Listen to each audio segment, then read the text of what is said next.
नमस्कार, मैं हिमांशु मिश्रा और आप देख रहे हैं द इनसाइड स्टोरी। तो भारतीय जनता पार्टी ने 195 उम्मीदवारों की अपनी पहली लिस्ट जारी कर दी है और इस लिस्ट में तमाम लोगों के नाम है। 195 नाम है, लेकिन बहुत सारे लोगों के नाम नहीं है। बहुत सारे लोगों का पत्ता काट दिया गया है और बहुत सारे ऐसे लोग भी हैं जिनका नाम है लेकिन वो स्टेप बैक कर रहे हैं, यानी कि पीछे हट रहे हैं। वो कह रहे हैं हम चुनावी मैदान में नहीं जाएंगे।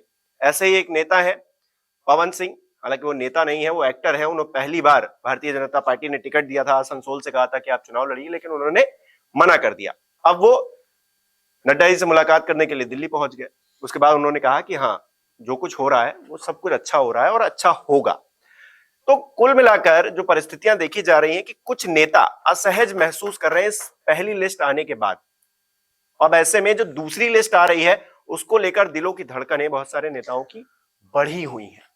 क्या चल रहा है जानने की कोशिश करेंगे। डॉक्टर संजीव त्रिवेदी जी हमारे साथ हैं। संजीव जी, पवन सिंह का पहले मना करना, फिर आके मुलाकात करना, हमने देखा इन 2 दिनों के अंदर जब से लिस्ट जारी हुई है तब से बहुत सारे लोगों ने स्टेप बैक भी किया है और बहुत सारे लोग गुस्सा भी हैं कि हमको आपने टिकट नहीं दिया। हालांकि वो खुल के नहीं कह पा रहे हैं क्योंकि भारतीय जनता पार्टी का जो मैनेजमेंट है वो कुछ इस कदर है कि लोग खुल के बोल नहीं पाते हैं। बावजूद इसके उनके अंदर कुछ ना कुछ है। और जो दूसरी लिस्ट आने वाली है उससे पहले बहुत सारे नेताओं का जिनका नाम नहीं है, उनको ये लग रहा है कि कहीं हमारा टिकट भी ना काट दिया जाए। सांसदों का टिकट भी अब तो खतरे में नजर आ रहा है। तो क्या चल क्या रहा है? देखिए, ये तो तय था कि जो लिस्ट आएगी उसमें बहुत सी नए नाम होंगे और बहुत से ऐसे नाम होंगे जो आपको चौंकाएंगे। इस तरह का भाव भारतीय जनता पार्टी के द्वारा दिया गया था, लेकिन ऐसा हुआ नहीं। दिल्ली को छोड़कर के प्रयोग और कहीं ज्यादा हुए नहीं है। और दिल्ली में जो प्रयोग हुआ है वो भी अभी पूरी सीटें तो आई नहीं है, 2 सीटों का अभी नाम घोषणा बाकी है। तो ऐसा लग रहा है कि बहुत से नए नामों को जोड़ने का पूरे देश में वो कवायद नहीं है। विनेबिलिटी देख करके और जो एग्जिस्टिंग उम्मीदवार है उसी के साथ चला गया। कुछ नए नाम हालांकि लाए गए और उन नए नामों में जैसे कि आपने बताया, पहले पवन सिंह की ही बात कर लेते हैं। पवन सिंह भोजपुरी के सुपरस्टार हैं और भोजपुरी सिनेमा में 2-3 नाम जो आपके जुबान पर आएंगे, मनोज तिवारी, रवि किशन, पवन सिंह, ये उस निरहुआ, ये उस तरह के एक्टर हैं। और ये यही एक अभी तक भोजपुरी स्टार है जिनका ये पदार्पण राजनीति के क्षेत्र में नहीं हुआ है। आपने इन्हें नेता कह ही दिया है, अभिनेता से नहीं, टिकट दिया तो नेता कहा, फिर मैंने बात वापस भी ली। नेता पूरी तरीके से नहीं हो पाए, क्योंकि जिस तरह से वो कह रहे थे वो नेता ही की तरह बात कर रहे थे। तो नेता वो अब होना चाहते हैं, लेकिन उनके साथ फियास्को हो गया। दरअसल वो बिहार के भोजपुर से हैं, आरा जिला से, और उनकी कोशिश यह थी कि हमें हमारे घर से टिकट मिले या अगल बगल की सीट से कहीं से मिल जाए। और इसी क्रम में मुझे लगता है उन्होंने जो भी अपनी बात चलाई होगी भारतीय जनता पार्टी में। लेकिन भारतीय जनता पार्टी ये देख रही है कि जो सीट भोजपुर की है, आरा की सीट जो है, वो तो one of the most safe seats कही जाती है भारतीय जनता पार्टी की, जिस पर पिछले 2 बार से लगातार केंद्रीय ऊर्जा मंत्री आर.के. सिंह जीत रहे हैं। तो वहां पर अगर आर.के. सिंह साहब को रिपीट करना है तो भी ठीक है, और अगर मान लीजिए कि कोई नए आदमी को लाना है तो कोई नए वर्कर को चांस दिया जाए। पवन सिंह तो कहीं से भी जीत जाएंगे, कुछ इस तरह की एक धारणा होती है। जहां जहां पुरबिया लोग रहते हैं वहां वहां ये वोट बैंक बहुत मजबूती से फिल्म स्टार्स के पीछे चला आता है। सुनने में तो यही आया है। तो चाहे वो मनोज तिवारी हो या फिर वो निरहुआ हो, आपने देखा मनोज तिवारी दिल्ली से जीतते हैं क्योंकि उस क्षेत्र में नॉर्थ वेस्ट में बहुत ज्यादा है और उनको रिपीट किया गया है इस बार। बहुत ज्यादा पूर्वांचल से जो लोग हैं जो भोजपुरी फिल्में देखते हैं, भोजपुरी गाने। भोजपुरी की त्रासदी ये हो गई है कि भोजपुरी फिल्में पहले जो है वो रिलीज होती थी सिंगल स्क्रीन थिएटर, जब छोटे छोटे शहरों में हुआ करते थे तो वहां रिलीज हुआ करती थी। अब धीरे धीरे छोटे छोटे शहरों में भी आप सिंगल स्क्रीन थिएटर बंद होते जा रहे हैं, गोडाउन में परिवर्तित हो जा रहे हैं, और मल्टीप्लेक्सेस में भोजपुरी फिल्में रिलीज नहीं हो पाती हैं। उसके अपने व्यावसायिक वजह होते हैं, कमर्शियल रीजंस होते हैं। तो आजकल डेटा बहुत सस्ता हो गया है, तो लोग यूट्यूब पर खूब गाने देखते हैं भोजपुरी। और आपको ये जान करके आश्चर्य होगा कि ये जितने भी नाम हम ले रहे हैं, चाहे वो पवन सिंह हो, चाहे वो निरहुआ हो, मनोज तिवारी हो, रवि किशन हो, इनकी एक पहचान है हम लोगों के बीच, जो पॉलिटिकली हम लोग कॉन्शियस लोग हैं। लेकिन इनकी भोजपुरी गानों में जो इनका मकाम है वो बहुत आसानी से कोई नहीं छू सकता है। नहीं, वो उतना रंगीन हो पाना भी मुश्किल है किसी के, क्योंकि इसी चीज को लेकर ट्रोल हुए, पवन सिंह खूब ट्रोल किए गए इन्हीं बातों को लेकर। पर वो एक पक्ष है। दूसरा पक्ष यह है कि उनकी पॉपुलैरिटी है, उनको टिकट क्यों दे रहे हैं ये? टिकट दे रहे हैं वो इसलिए दे रहे हैं कि वो बहुत पॉपुलर फेसेस हैं, तो उनके मिलियंस एंड मिलियंस उनके गाने हिट्स पाते हैं, और उसी पॉपुलैरिटी को कैश करना चाहती है भारतीय जनता पार्टी। उसमें जो है ये फंस गया मामला।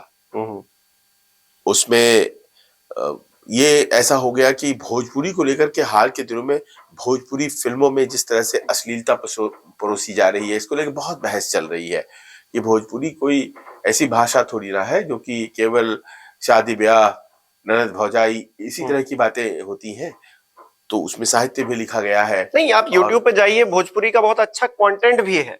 और मतलब ये क्या कर दिया इन लोगों ने? हाँ, मतलब एक अच्छा कंटेंट मैंने खुद देखा है, अच्छे कंटेंट्स बनाते हैं लोग, और वो काफी फेमस भी है। हाँ, तो अब प्रॉब्लम यही है कि जो भोजपुरी के चर्चित नाम है वो तो यही लोग हैं, और इनके जो गाने हैं वो भी आप जानते ही हैं कि वो कुछ इस तरह के हैं।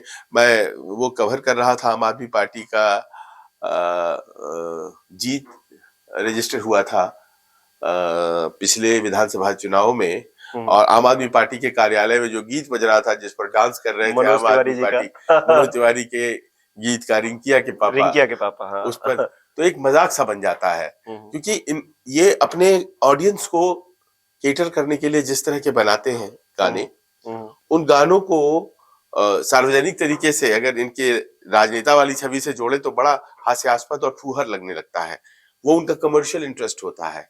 और ये जो भोजपुरी गाने बनाए जाते हैं हिमांशु, ये दरअसल वो उस माइग्रेंट पब्लिक के लिए बनाए जाते हैं जो भोजपुर और पूर्वी उत्तर प्रदेश से निकलकर दूर दूर सूरत, चेन्नई, दिल्ली, मुंबई जाकर काम कर रहा है, जो बड़े ही मुश्किल भरे वातावरण में उन शहरों में रह रहा है, और मनोरंजन के जरिए उसका काम चल जाता है। वो एक अनोखी दुनिया में पहुंच जाता है थोड़ी देर। नहीं, वो एक एंटरटेनमेंट, वो एक अलग चीज है।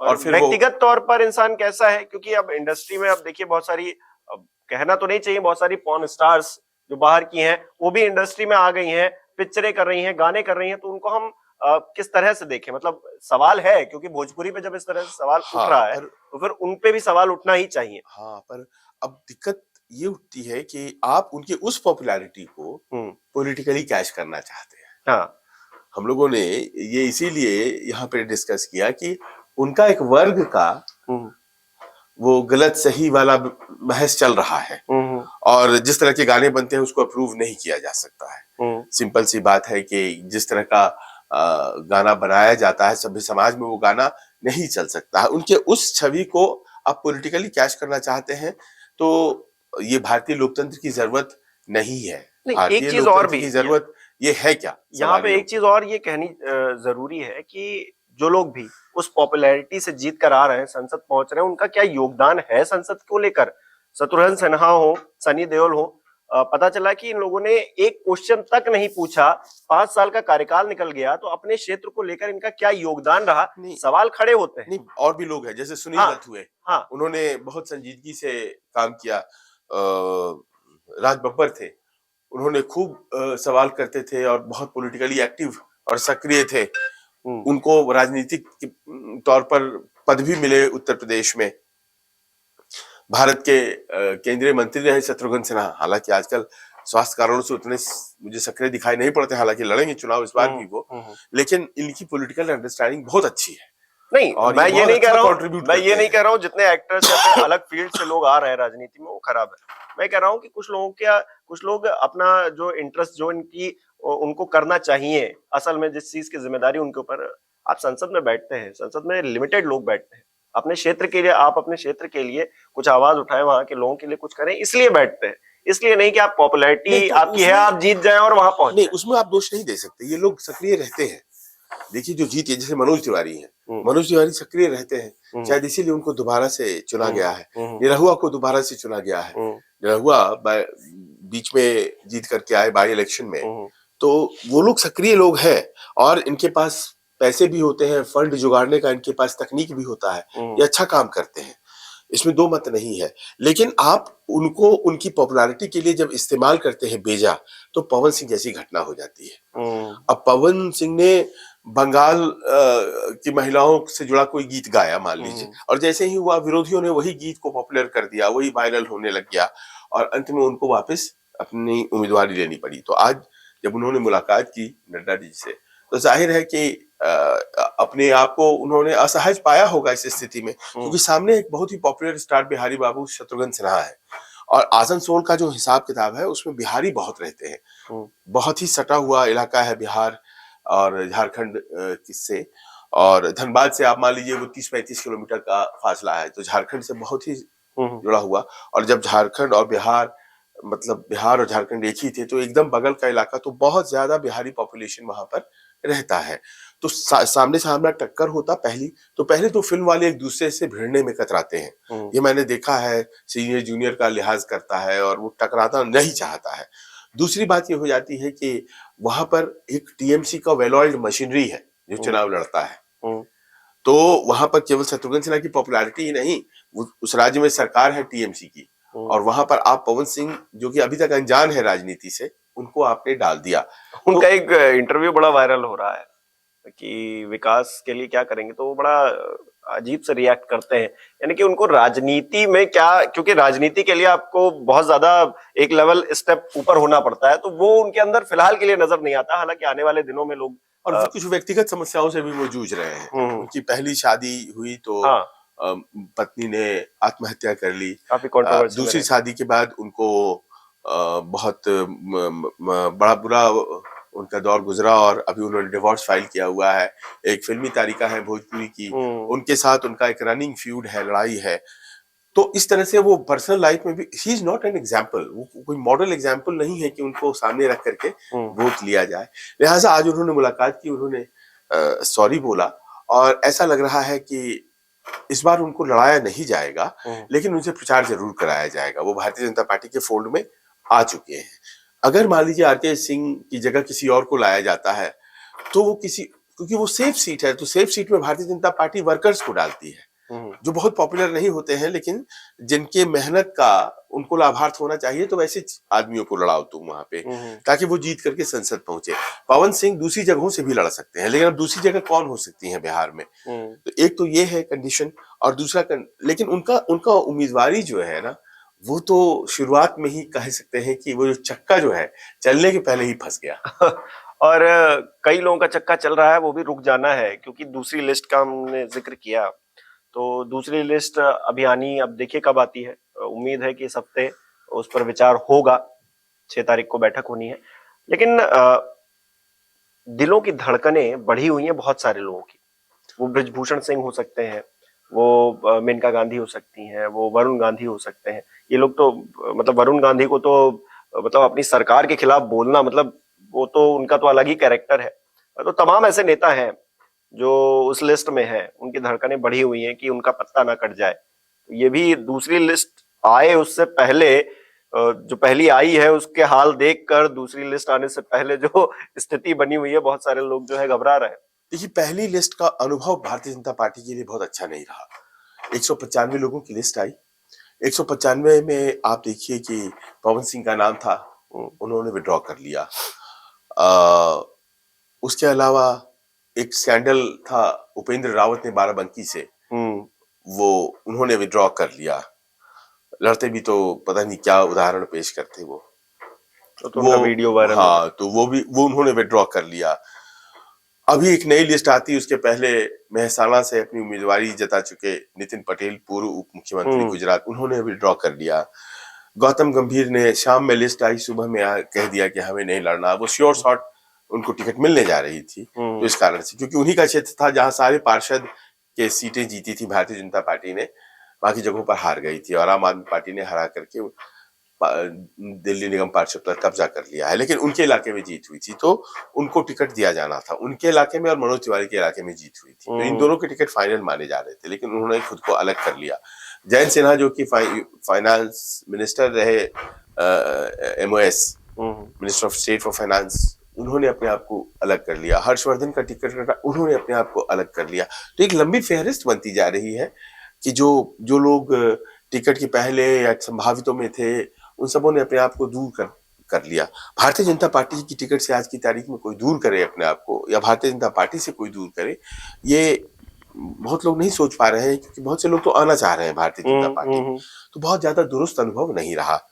अब देखिए, दिल्ली में अभी भी दो नाम फंसे हुए हैं, किनको लेकर के आती है भारतीय जनता पार्टी, लोग बहुत ही बेसब्री से देख रहे हैं। ईस्ट दिल्ली में कौन आते हैं, जो सीट है गौतम गंभीर की, और नॉर्थ ईस्ट में कौन आते हैं, जो हंसराज हंस की सीट है। इन दोनों को नहीं मिलेगा। अगर मिलना होता तो पहली लिस्ट में आ गया होता, गौतम भी कह चुके हैं।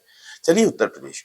अब देखिए उत्तर प्रदेश में कितना आश्चर्यजनक सब कुछ हो रहा है कि उत्तर प्रदेश में 80 में 80 सीटें जीतनी है, तो जाहिर है कि क्लैरिटी होना चाहिए शुरुआत में ही। और वहां की 51 सीटों पर नाम घोषित हुई है। मेरठ की घोषित होती है, गाजियाबाद की नहीं हुई। इस पूरे इलाके में सबों के हो गए, गाजियाबाद का नहीं हुआ। गाजियाबाद से जनरल VK सिंह 2 बार जीत चुके हैं, मंत्री भी है केंद्र में। यानी कि यहाँ पर या तो आप बदलने जा रहे हैं, नए आदमी को लाने जा रहे हैं, वरना जनरल VK सिंह का नाम आप घोषित करते, तो आपको समय लग रहा है कि किसे दें। आगे बढ़िए, प्रयागराज चलिए। प्रयागराज में रीता बहुगुणा जोशी 2 बार जीत गई हैं, लेकिन उनसे पार्टी नेतृत्व नाराज भी है, और कहीं ना कहीं ऐसा लगता है कि उनका टिकट कट जाएगा, तो उनको भी नहीं। बदायूं आइए। बदायूं में संघमित्रा मौर्य भारतीय जनता पार्टी से सांसद है, लेकिन स्वामी प्रसाद मौर्य की लड़की है। अब क्या उनको टिकट दिया जाएगा? नहीं दिया जाएगा। सब लोग समझ रहे हैं कि कहीं ना कहीं कुछ तकनीकी बात है जो फंसी हुई है। इसके अलावा गांधीज में चलिए। भारतीय जनता पार्टी से जुड़े हुए गांधीज जो है, पीलीभीत से वरुण गांधी, जैसा कि आपने बताया, वरुण गांधी हमेशा प्रधानमंत्री की बातों का ही विरोध करते रहे, तो जाहिर है कि उन्हें टिकट होल्ड कर लिया गया और शायद नहीं मिले, और हो सकता है कि वो कांग्रेस की टिकट पे कल लड़ते नजर आए। तो चर्चाएं खूब चल रही हैं। तो ये फियास्को कहीं हो ना जाए, इस कारण से उनका टिकट रोका गया। अब उनका रोका तो उनकी माँ का भी रोक लिया। और वो सुल्तानपुर से सांसद है, तो उनकी माँ, जो पारिवारिक जो रिश्ते हैं उसमें वो कांग्रेस में आ जाएंगी ऐसा लगता नहीं है, लेकिन ऐसा लग रहा है कि माँ बेटे दोनों का टिकट काट दिया जाएगा बेटे की वजह से। और हो सकता है कि वो अमेठी, रायबरेली, सुल्तानपुर से कहीं आपको कांग्रेस की टिकट पे या इंडिया गठबंधन की टिकट पे वरुण लड़ते नजर आए। तो बड़ा सोच समझ करके किया जा रहा है।